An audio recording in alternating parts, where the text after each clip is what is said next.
नमस्कार, मी विनोद संपतराव ढम, कला शिक्षक, सरस्वती विद्यालय कोरेगाव. गेली 25 वर्ष झालं कला शिक्षक म्हणून कार्यरत आहे.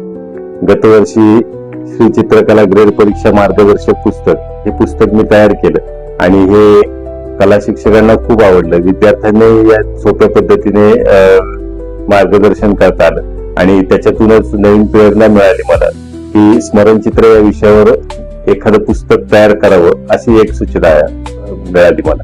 आणि त्यानुसार मग मी विचार थोडा केला आणि तुमच्यासाठी पट्टीचा कलाकार हे नवीन पुस्तक मी तयार केलेलं आहे. तर या पुस्तकाचं वैशिष्ट्य असं की पट्टीचा कलाकार काय म्हटलंय तर यामध्ये पट्टीचा वापर करून मानवाकृती सहज काढता येतात हे या पुस्तकाचं वैशिष्ट्य आहे. आणि तिसरी पासून अगदी मोठ्या माणसांपर्यंत कोणीही या पुस्तकाचं बघून मानवाकृती काढायला सहज शिकू शकतं. आणि म्हणून या पुस्तकाला पट्टीचा कलाकार नाव दिलंय. ते हे पुस्तक तुम्हाला सगळ्यांना नक्कीच आवडेल. पट्टीपासून मानवाकृती कशी तयार करायची त्याचा मानवाकृती शिकायला.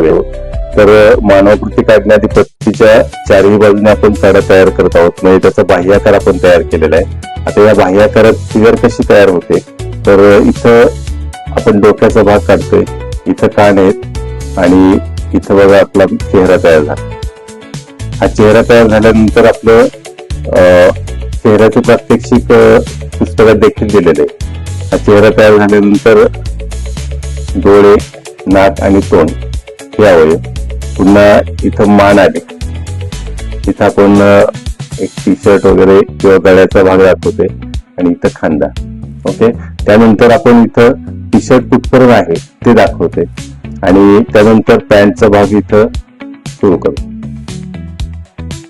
आता बघा तुमचं जवळजवळ 80% काम इथं झालेलं आहे. म्हणजे मानवाकृती किती सोपी आहे, फक्त चेहरा तुम्हाला काढता आला पाहिजे.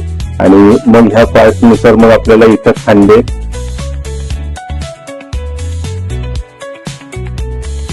आणि या खांद्यानंतर हात काढलेत आपण. आता हात काढल्यानंतर इथं आपली मानवाकृती पूर्ण झाली. पाय बघा, आता पाय या ठिकाणी असे काढले की आपल्याला पूर्ण फिगर तयार झालेली दिसते. ओके, त्यानंतर हा मुलगा एका मुलगी आहे, तर हे सुद्धा इथं सोप्या पद्धतीने नुसतं केलं की ही मुलगी तयार होते बघा.